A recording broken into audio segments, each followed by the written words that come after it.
시청자 여러분 반갑습니다. AI 아나운서 로아가 전하는 딜라이브 AI 위클리 서울입니다. 첫 번째 소식입니다. 한강벨트의 마지막 대진표가 완성됐습니다. 12일 여야 모두 중성동 을 공천을 마무리했는데요. 민주당 박성준 의원과 국민의힘 이해훈 전 의원이 본선에서 맞붙게 됐습니다. 이혜진 기자가 보도합니다. 수도권 최대 승부처로 손꼽히는 한강벨트의 마지막 퍼즐이 끼워졌습니다. 여야 모두 경선을 치르며 공천이 늦어졌던 중성동을의 대진표가 완성된 것입니다. 먼저 국민의힘은 이해훈 전 의원의 공천을 확정지었습니다. 한 차례 3인 경선을 거쳐 하태경 의원과 결선 투표까지 이어진 끝에 이해훈 전 의원이 본선행 티켓을 거머쥐었습니다. 서초에서 3선을 지낸 이해훈 전 의원은 경제 전문가로 손꼽힙니다. 이전에 서울시장 보궐선거를 준비하면서 중구를 공부했고 경제통인 본인이 지역 발전에 도움이 될 수 있을 것이라 생각했다며 출마 이유를 밝힌 바 있습니다. 같은 날 민주당도 공천을 확정했습니다. 현역인 박성준 의원과 정호준 전 의원이 경선을 치른 결과 박성준 의원의 재선 도전이 결정된 것입니다. 현역 프리미엄을 안고 있는 박성준 의원은 친명계 인사로 알려져 있습니다. 언론인 출신으로 지난 총선에서 처음 정치에 입문했고 당 대변인을 맡아 입지를 다져왔습니다. 한편 중성동을은 중구의 인구 미달로 중구 전체와 성동구 금호동 옥수동 지역이 합쳐진 선거구입니다. 이 중 성동구 인구는 7만 명 정도로 한남동과 인접한 옥수동은 여권 성향이 강하고 금호동의 경우 야권 우세 지역으로 분류돼 캐스팅 보터 역할을 하고 있습니다. 실제로 지금까지 해당 선거구에서 2번의 총선이 치러졌고 양당이 한 번씩 승리했습니다. 중성동을의 공천 마무리로 라인업이 완성된 한강벨트. 치열했던 공천 경쟁에 이어 양보할 수 없는 본선 경쟁이 시작됐습니다. 딜라이브 뉴스 이혜진입니다. 노원을 선거구 대진표가 완성됐습니다. 이준석 개혁신당 대표가 경기 화성으로 떠나면서 민주당과 국민의힘의 양자 대결이 성사됐는데요. 민주당에선 현역 의원인 김성환 후보가, 국민의힘에선 정치신인 김준호 후보가 나섭니다. 보도에 이승준 기자입니다. 제20대 21대 국회의원, 제9대 10대 노원구청장을 지내며 노원 토박이 정치인이라고 자부하는 더불어민주당 김성환 예비후보. 이번 총선에서도 단수공천을 받아 일찌감치 선거운동에 나섰습니다. 새롭게 지역으로 합류된 중계동을 위주로 표심 잡기에 한창입니다. 일종의 노원의 3기의 비전을 준비해야 되는 그런 시기라고 보여집니다. 이제 그것에 맞게 전체적인 새로운 마스터 플랜을 짜야 되고 그 이번 총선은 이제 그런 계기가 되어야 된다고 생각합니다. 이에 맞서는 상대는 국민의힘 김준호 예비후보. 민주당 텃밭이라 불리는 서울 동부권에 대항하는 여당 동부벨트를 구성하는 멤버로 분류됩니다. 젊은 정치 신인답게 청렴과 새신을 무기로 삼았습니다. 노원이라는 새로운 지역에 왔기에 기존 지역 정가와의 이해관계가 전혀 없다는 점을 강조했습니다. 약속드릴 수 있는 거, 저 노원구 지역 정치인들과 그 어떤 연결고리 없습니다. 그분들께 정치적인 빚이나 인간적인 도움받은 것 일체 없습니다. 저는 오로지 노원 주민들만을 위한 정치할 자신이 있습니다. 최대 지역 현안인 창동 차량기지 부지 개발부터 서로 다른 생각을 밝혔습니다. 김성환 예비후보는 바이오 의료단지의 완성을, 바이오가 집적되어 있는 곳이 없습니다. 이제 그런 면에서 어쩌면 우리에게 유일하게 남아있는 좋은 먹거리의 유형이죠. 김준호 예비후보는 일자리 유치엔 공감하지만 다른 먹거리를 찾아야 한다고 말합니다. 민주당 같은 경우에는 서울대학교 병원 유치, 바이오 클러스터 얘기하는데 그걸 10년째 그 넘게도 얘기하고 있지만 아무것도 해낸 거 없지 않습니까? 서울대 병원 못 온다는 거 이제 노원 구민들 다 압니다. 이준석 개혁신당 대표가 빠진 노원을 선거구. 3선에 도전하는 중진 김성환이냐, 패기가 넘치는 신인 김준호냐. 토박이와 뉴페이스의 대결에 유권자의 선택은 어디로 향할지 주목됩니다. 딜라이브 뉴스 이승준입니다.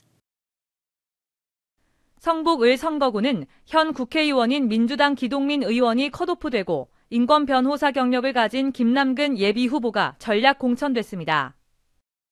국민의힘도 민병웅 당협위원장이 컷오프되면서 청년현장 전문가 이상규 예비후보가 공천됐는데요. 새로운 인물 간 대결로 주목받고 있는 성북을 선거구, 박선화 기자가 취재했습니다. 공천은 국민의힘이 민주당보다 앞서 마무리 지었습니다. 민병웅 당협위원장이 컷오프됐고 청년 인재로 영입된 이상규 예비후보와 경제통 이진수 예비후보 간 2인 경선이 치러졌습니다. 결과는 이상규 예비후보의 승. 본선행을 확정한 이상규 예비후보는 이제 22대 국회 입성을 노립니다. 이 예비후보는 지역 밀착형 공약으로 표심을 자극합니다. 성북형 교육특구 지정, 고대병원과 경희의료원 등 주변 병원과의 업무 협약을 통한 주민돌봄 의료 시스템 구축, 내부순환로와 북부 간선도로로 인한 피해 보상 및 인센티브 요구 등입니다. 가까이 붙어 있어가지고 거의 뭐 내부순환로까지는 지하예요.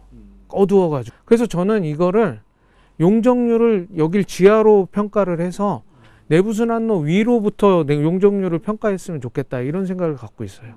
더불어민주당에선 현 성북을 국회의원인 기동민 의원이 컷오프됐습니다. 기 의원은 기자회견을 열어 민주당 잔류를 선언했습니다.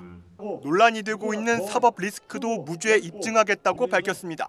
기동민 의원이 물러난 자리에는 민생경제변호사 김남근 예비후보가 전략공천됐습니다. 참여연대와 민변 등 시민단체에서 활동한 김남근 예비후보, 고리사체 피해자, 쫓겨나는 상가 임차인 등을 변호한 인권변호사입니다.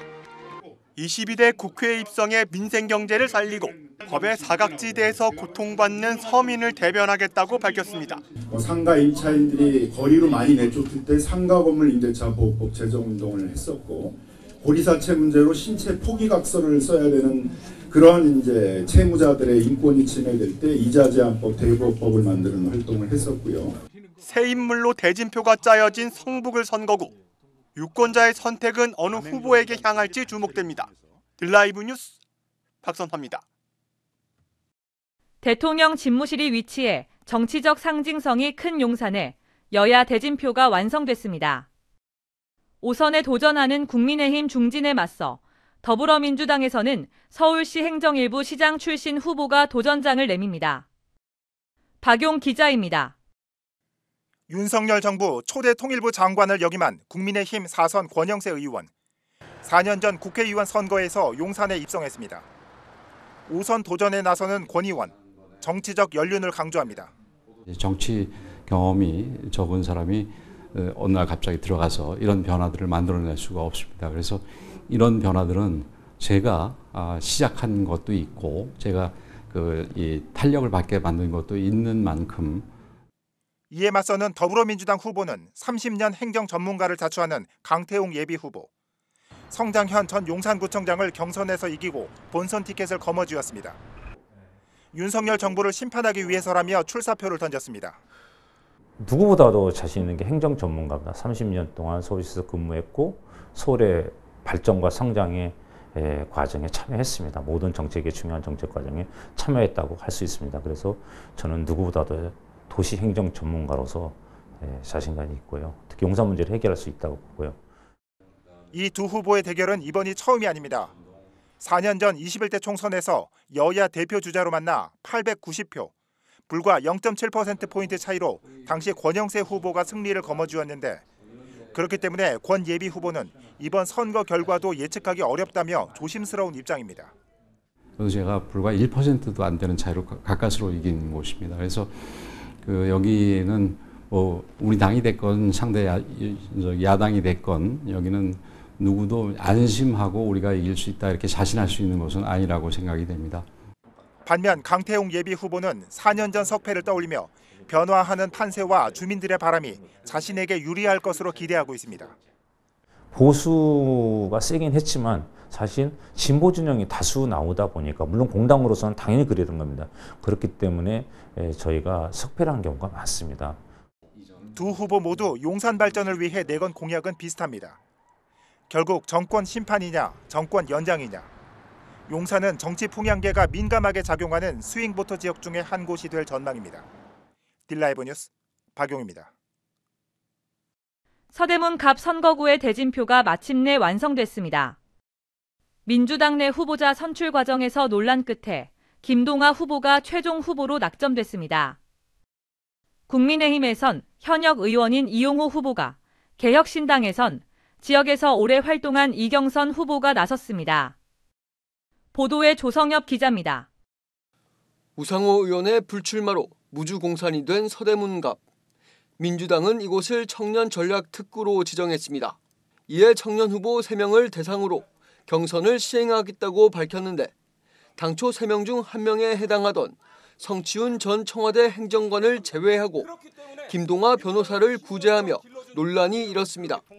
여기에 경선 온라인 투표 과정에서 당 서버가 폭주하며 투표 시간이 연장되는 등 우여곡절을 겪었습니다. 그리고 어제 오후 민주당 중앙선관위는 김동아 변호사를 최종 후보로 선출했다고 발표했습니다.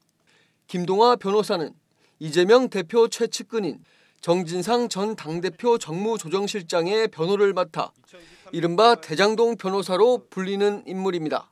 주거단지 같은 부분에서는 좀 생활 밀착형 정책으로 좀 이어나갈 생각이고, 밑에 신촌이나 이런 상업지역 같은 경우에는 우리 임차인들이나 그분들이 오래 장사할 수 있도록. 국민의힘에선 당의 권유로 서대문갑에 출마하게 된 이용호 후보가 김동아 후보와 격돌합니다. 전북 남원 임실 순창을 지역구로 두고 재선을 한 이용호 후보는 서울에서 첫 도전 중입니다. 그는 서울 중심가에 위치한 서대문갑이 종로와 은평 등에 비해서 상대적으로 낙후됐다며 눈부신 변화를 약속했습니다. 서대문을 확실히 바꿔놓겠습니다. 주거 여건도 개선하고 또 그 외에 또 교통이나 교육, 또 신촌 같은 경우에 상권이 예전의 명성을 많이 잃었는데 상권도 부활시키도록. 양당 후보 모두 지역에선 생소한 인물이 출마한 가운데 지역 정가에서 오랜 시간 활동한 개혁신당 이경선 후보의 출마도 눈에 띕니다.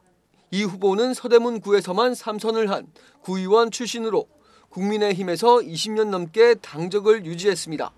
하지만 당내 불공정과 거짓을 지켜보며 진실한 정치를 위해 새로운 당으로 발걸음을 옮겼다고 설명했습니다.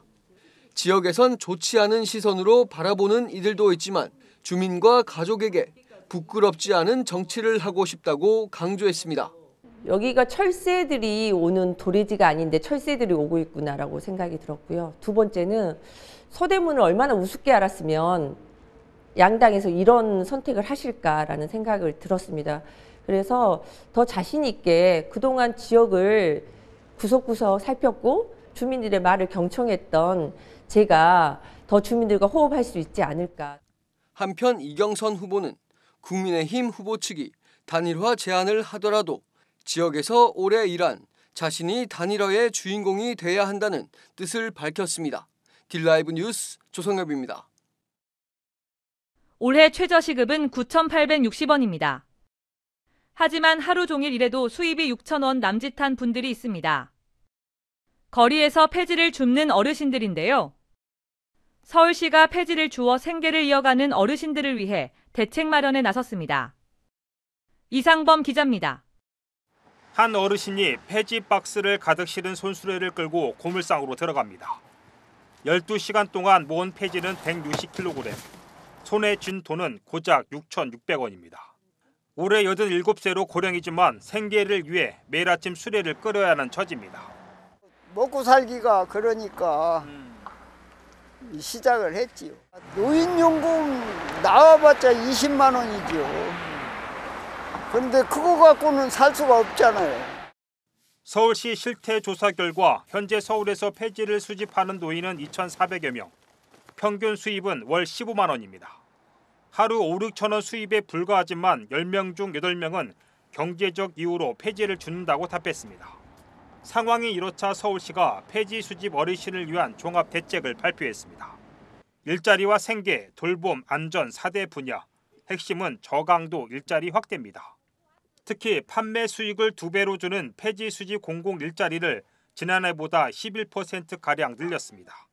공공 일자리 중에 하나로 폐지 수집 일자리 사업단을 저희가 만들어서 그래도 거기에 참여하신 어르신들은 충분한 소득 보전을 좀 받으시고 저희가 최대는 38만 원까지 지원을 해드리려고 하고요. 평균적으로는 한 30만 원 정도 받으시고. 안전 대책도 마련했습니다. 경량 미역화와 안전 장비를 지급하고 밤낮 구분 없이 거리에서 일하는 특성을 고려해 교통안전 교육을 정기적으로 실시할 계획입니다. 여기에 생계 유지가 어려울 경우 긴급 복지 대상자로 선정해 주거비 등을 지원할 예정입니다. 딜라이브 뉴스 이상보입니다. 통상사에서 8만 원 수준의 내장형 동물 등록 마이크로칩 시술이 1만 원에 가능해집니다. 서울시가 반려동물의 유실 예방을 위해 15일부터 내장용 동물 등록 사업을 실시한다고 밝혔습니다. 대상은 서울 시민이 기르는 모든 반려동물로 선착순 9천 마리에 한해 지원합니다. 한편 동물보호법에 따라 반려 목적으로 기르는 2개월령 이상 개는 동물 등록 의무 대상이며 위반 시 최대 60만 원의 과태료가 부과됩니다. 종로구가 매월 둘째 주 수요일 저녁마다 구청사 7층에서 퇴근길 주거복지 상담소를 운영합니다.